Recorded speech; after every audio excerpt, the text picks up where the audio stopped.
Hoy nos acompaña el presidente de Ecuador, Daniel Noboa, a quien le agradecemos reciba Azteca Noticias para esta conversación. Muchísimas gracias, presidente.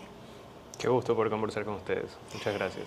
Pues me gustaría empezar con su primer informe a la Nación después de que usted fue reelegido, el informe que dio hace unos días, donde usted reivindicó la guerra contra el crimen organizado y aseguró que Ecuador está retomando o recuperando el rumbo.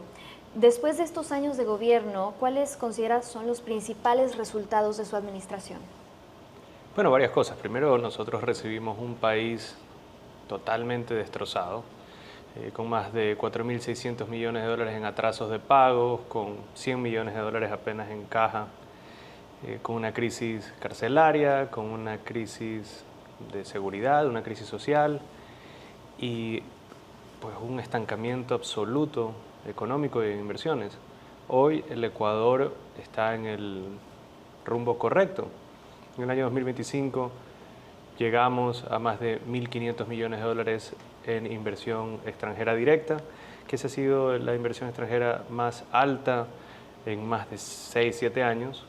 Asimismo, estamos en récord depósitos, récord ventas, inflación controlada en menos del 2%. Hemos dado también esperanza a nuestros jóvenes, a nuestras madres solteras, a las familias ecuatorianas, porque la lucha contra el narcoterrorismo, contra la inseguridad, tiene que ser algo integral. No es solo jugar a policías y ladrones, como algunos creen que es algo así de sencillo. Esto es luchar para que una sociedad pueda salir adelante. Es con empleo, es con seguridad de inversión para generar empleo, es con asistencia social, en barrios, en comunidades que antes no recibían nada y que están sumergidos en la violencia, en el crimen. No es solo atacar de una manera reactiva la seguridad, sino es darle una mejor vida a las personas. Esa es la forma de cambiar un país. Si podemos ahondar un poco más en esta estrategia del combate al crimen organizado, ¿cuál ha sido el resultado, por ejemplo, del estado de excepción que sabemos acaba de levantar y también de esta decisión donde decide pues, declarar a las bandas criminales como organizaciones terroristas? A 2 años de distancia, ¿cuál es ese balance? Bueno, podemos dar los números y son números exitosos. El 90% de los más buscados cuando iniciamos nosotros el primer periodo, hoy en día están o en cárceles ecuatorianas o están extraditados. Eso pues da una clara señal de cómo hemos combatido estos grupos narcoterroristas. Ya no es una simple banda o pues una pandilla como antes se decía. Estas organizaciones criminales tienen operaciones en Europa, sus cabecillas tienen mansiones en países como España, tienen operaciones en Estados Unidos, tienen cuentas bancarias en varias naciones. Entonces, ya no es una lucha contra la delincuencia, ya es una lucha contra el narcoterrorismo, contra el crimen organizado y contra organizaciones que manejan decenas de miles de millones de dólares al año. Y digamos, en una visión un poco más amplia hacia la región, bueno, en América Latina sabemos conviven democracias liberales, también regímenes abiertamente autoritarios y gobiernos que enfrentan cada vez más tensiones institucionales. En ese contexto, ¿cuáles son los principales retos que usted considera existen para la región y cuál debería ser la prioridad de quienes creen en la democracia y en la libertad? Bueno, sí, es muy difícil esta lucha y también porque se vuelve un tema ideológico y lo tratan de volver, especialmente el extremismo de izquierda, trata de volver un tema ideológico, estar cerca del pueblo. Significa que solo puede estar cerca del pueblo la extrema izquierda, solo puede reivindicar sus derechos la extrema izquierda. Tratan de satanizar cualquier cosa que no es el extremismo de ellos y eso lo vuelve sumamente difícil. Hemos tenido en la región la influencia del socialismo del siglo XXI ya por algunos años y ese discurso, con muchísimos recursos, algunos de ellos con el crimen organizado, se han metido en la sociedad. Nosotros, desde el inicio, nosotros nunca fuimos un proyecto de extrema derecha, ni nada por el estilo. Nosotros fuimos un proyecto de progresismo realista, de darle a la gente educación gratuita, educación superior gratuita, salud, apoyo a emprendedores de parte del Estado, que exista asistencia social, especialmente a los más necesitados que llevan décadas, algunos olvidados. Eso ha sido desde el inicio nuestro proyecto y se acerca más a la humanidad.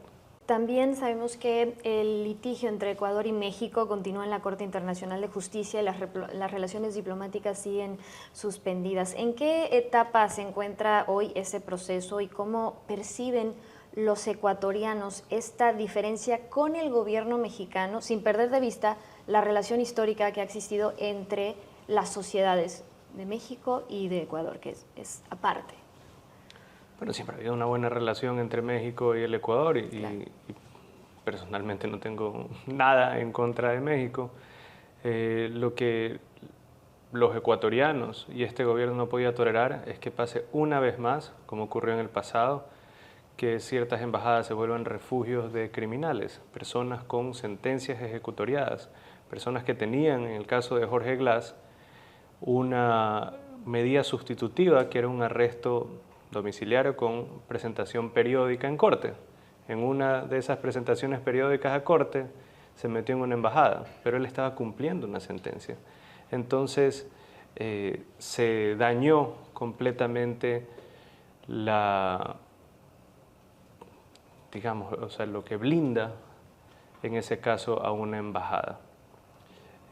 Personalmente me gustaría restablecer relaciones con el gobierno mexicano. Tenemos muchas empresas mexicanas también que invierten en el Ecuador y no hay razón alguna por la que tengamos pues, una pelea o tener relaciones diplomáticas suspendidas en este momento, que está más en la cancha del gobierno mexicano que en el nuestro. De hecho, más allá del caso Jorge Glass, el gobierno de México ha otorgado protección o refugio a figuras como Evo Morales o familiares incluso del expresidente peruano Pedro Castillo. ¿Usted cree que existe entonces el riesgo de que una institución tan noble como el asilo político termine siendo utilizado para construir una red de protección entre dirigentes cuestionados por corrupción, autoritarismo o intentos incluso de debilitar instituciones democráticas, como ha sido el caso? Bueno, sí, y también hay ecuatorianos refugiados en México en este momento. Eso afecta las relaciones del resto de América Latina con México.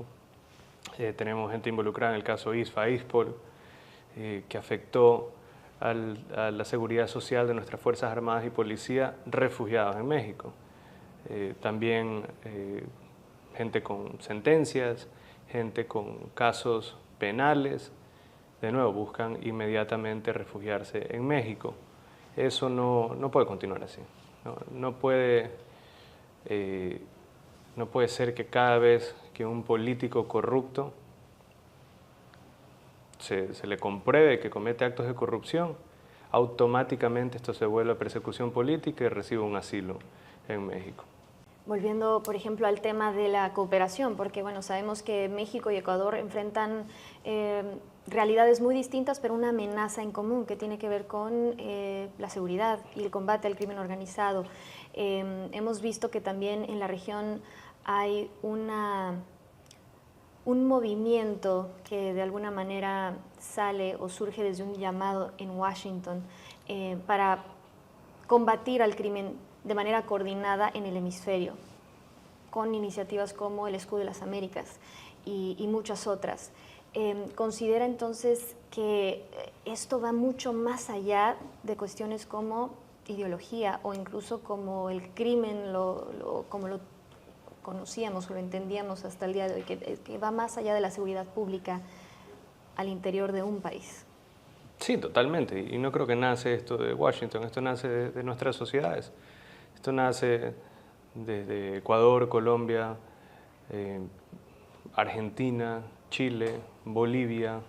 Estamos viendo cómo las personas, como la gente, se está hartando de gobiernos que solapan el crimen, que justifican el narcoterrorismo, que pues les parece que está bien hasta cierto punto y victimiza a las personas que están involucradas en narcotráfico o en crímenes violentos.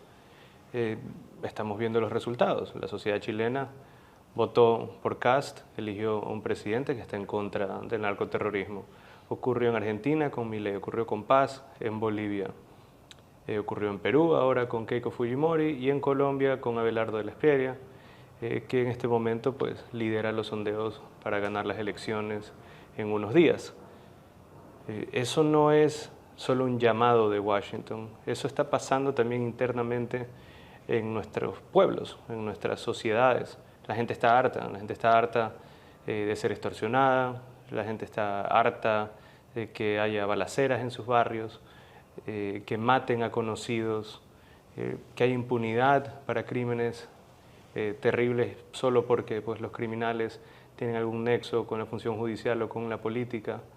Eso viene del corazón de Latinoamérica, eso no viene de Estados Unidos. También hemos visto en los últimos años una influencia creciente, una competencia incluso de fuerzas extrarregionales que quieren de alguna manera también llegar a tener presencia en la región. ¿Cómo pueden nuestros países preservar su soberanía y beneficiarse de esa competencia sin convertirse en un terreno de disputa entre las potencias? Bueno, uno tiene que escuchar a su gente. En una democracia, al final del día, lo importante es que la voluntad del pueblo sea lo principal y sea lo que se respete.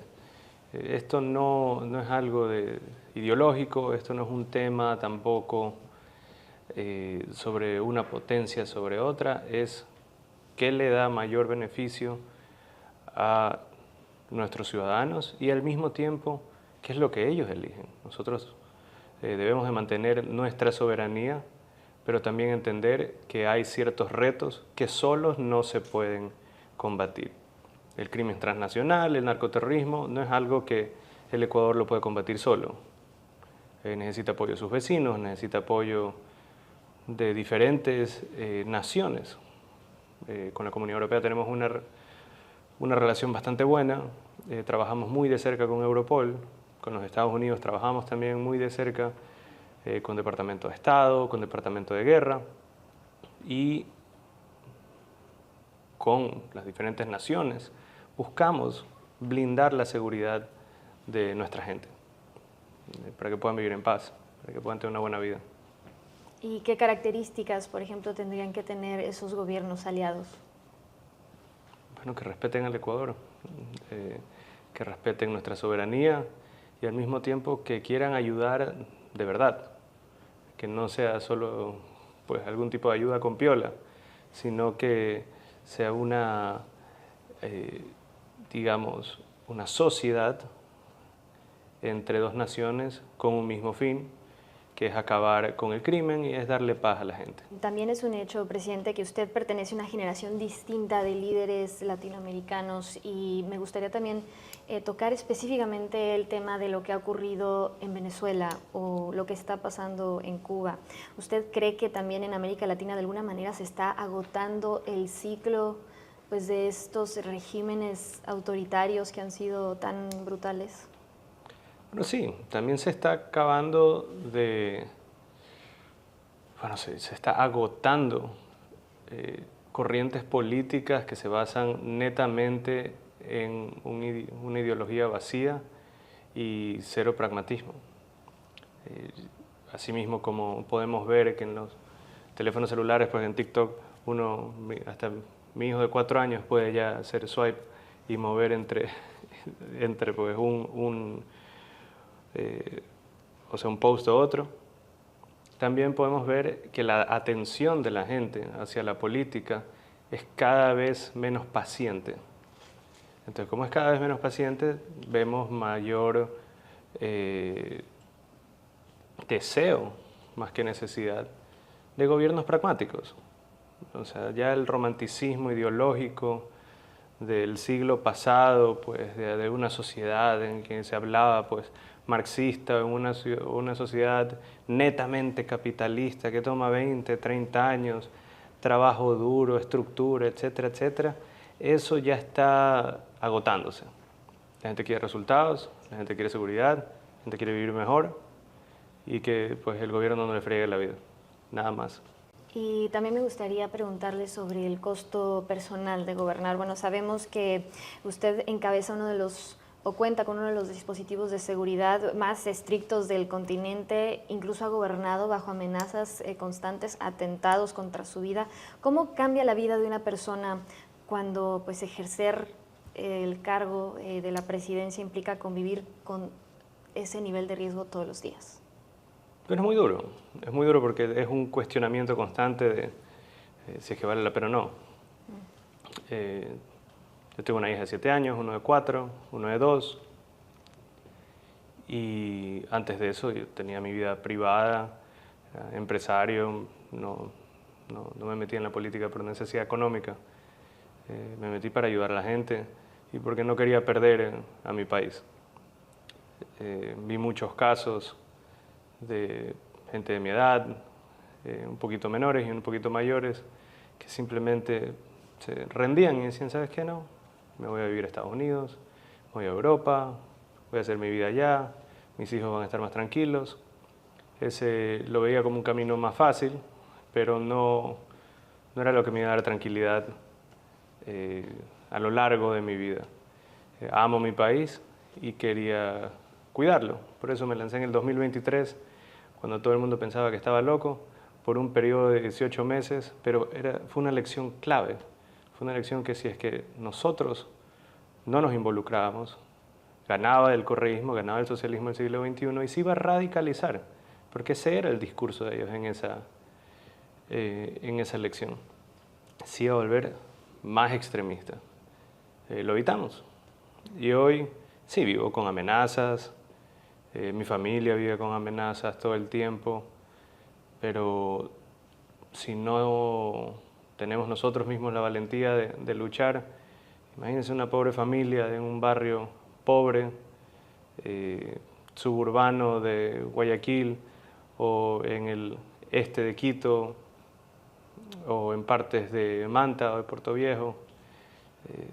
Ahí habría total desesperación y no habría ningún tipo de esperanza. Y para ir cerrando, presidente, en ese sentido, entonces, dentro de 20 años, ¿cómo le gustaría que recordaran su presidencia?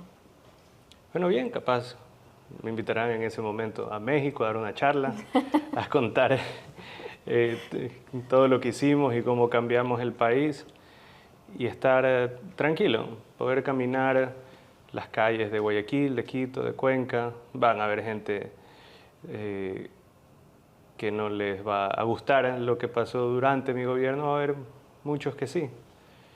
Eso así mismo es la democracia y así mismo es la historia de la vida política. Pero que exista ese respeto y esa tranquilidad nuestra de que hicimos las cosas bien, de que lo hicimos con amor a nuestro país y poder vivir en un país de paz, de prosperidad, poder ver las obras que se hicieron y espero encontrarme también con personas que les cambiamos la vida, con jóvenes que recibieron un crédito de emprendimiento, con pues alguna madre soltera que recibió una beca para estudiar, alguna familia que recibió una casa en nuestro plan Credit Casa, o algún exportador que con nuestras políticas pues le pudo dar empleo a miles de personas. Así quisiera verme en 20 años. Y bueno, por último también, pues sabemos que tiene una agenda de trabajo en Estados Unidos y no sé si también como parte de sus actividades tenga previsto asistir al juego de la selección de Ecuador, si es así, ¿tiene algún pronóstico? Bueno, sí, vamos a estar apoyando la selección, voy a ir con mi hijo. Mi marcador es 2-1, esperemos, gana Ecuador. Y después de eso, pues el día lunes tenemos reuniones muy importantes en Casa Blanca, así mismo como en el Departamento de Guerra y en el Pentágono. Pues muchísimas gracias, presidente. Gracias por la conversación. Gracias a ustedes.